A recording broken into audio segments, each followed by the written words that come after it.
70.3 miles of swimming, biking, and running was not easy, but I completed my first half Ironman. 7 hours, 33 minutes, not a time to write home about, but I crossed the finish line, and I am happy. I am satisfied with the effort that I gave in the many things I learned along the way.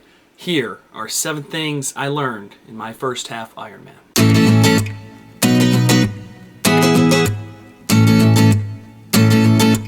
The first thing I learned is that YMCA swims are not the same as open water swims.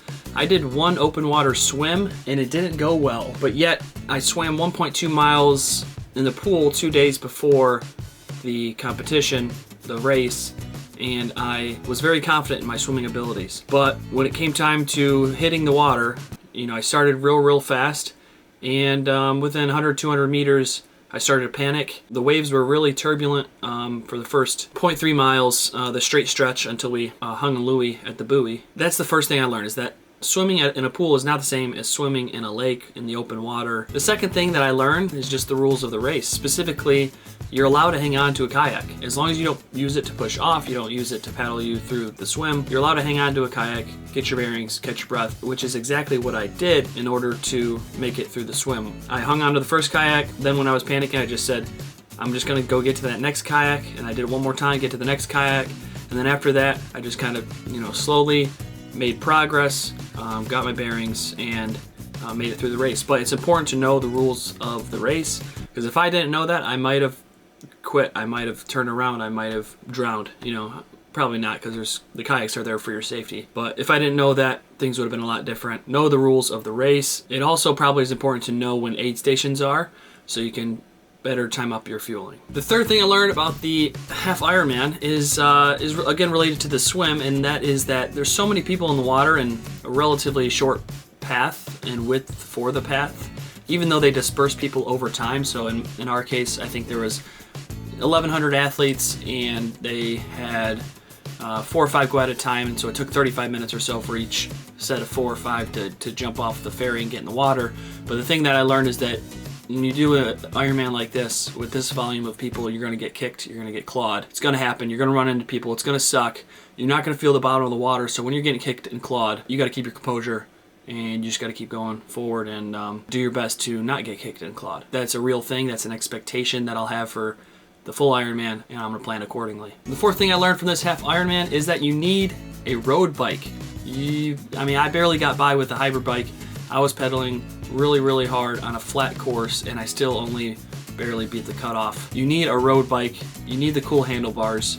You can't have the little horizontal handlebars and do a half Ironman or a full Ironman. It's not worth it. Don't do it. Don't be an idiot like me. Get a road bike. Now, one thing I'll say about all the people that passed me, there was lots and lots of people that passed me. I probably could have met 100 people passing me. Maybe that's an exaggeration. Maybe it was 50, but it was a lot. Every single one of them had that road bike, had the different handlebars, and all of them except one were very positive to me as they passed me. They say, keep going. They say, you're a monster for being on that bike.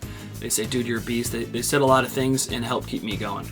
And so I appreciate that. The type of people that do these races are good people, and they're positive, and they're people really that you want to surround yourself with. Even though all of them passed me, I'm grateful for the messages that they sent to my mind and the positivity that they sent to me. And a final thing to note is that after the cycling, your quads and calves, especially if you didn't put a lot of emphasis in training on your cycling, your quads and your calves will be sore for the run.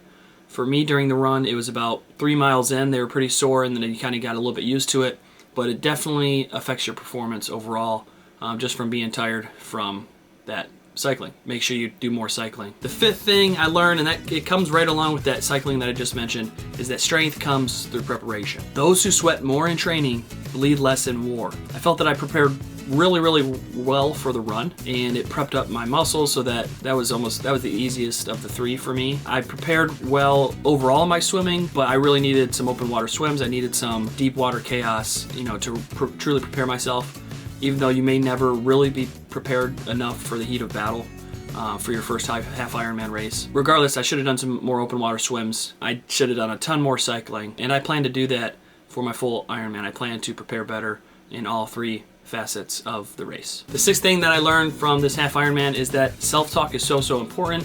And when I talk about self-talk, a lot of people and a lot of the times it's important to have positive self-talk, but I was getting that positive encouragement from the people passing me.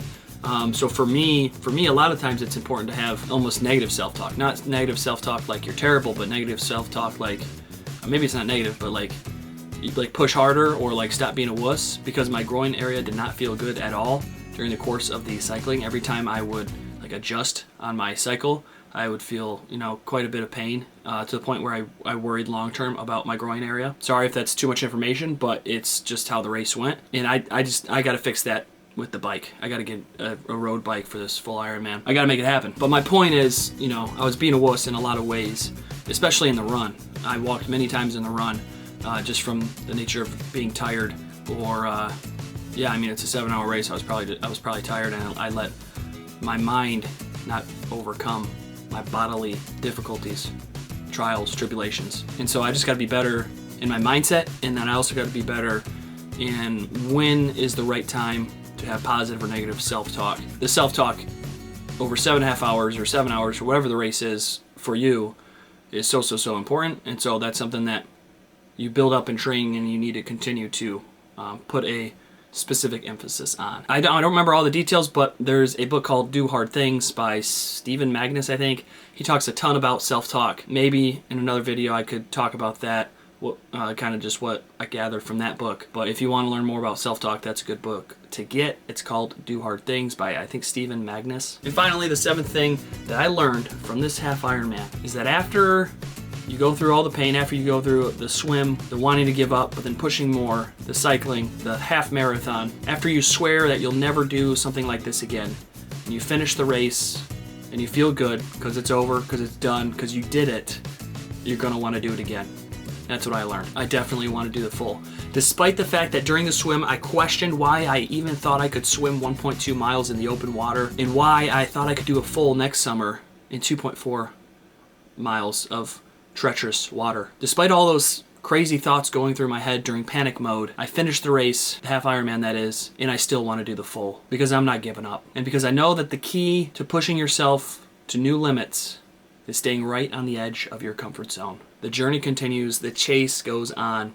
For me, it's the full Ironman. I'm not going to settle for the half Ironman. I want to do it again, but I want to do double. So I'm going to move on to my next goal, but not far off will be that full Ironman next summer. And I'm excited to chase it, and I thank you for coming along to watch on the journey. So those are 7 things that I learned in this half Ironman race.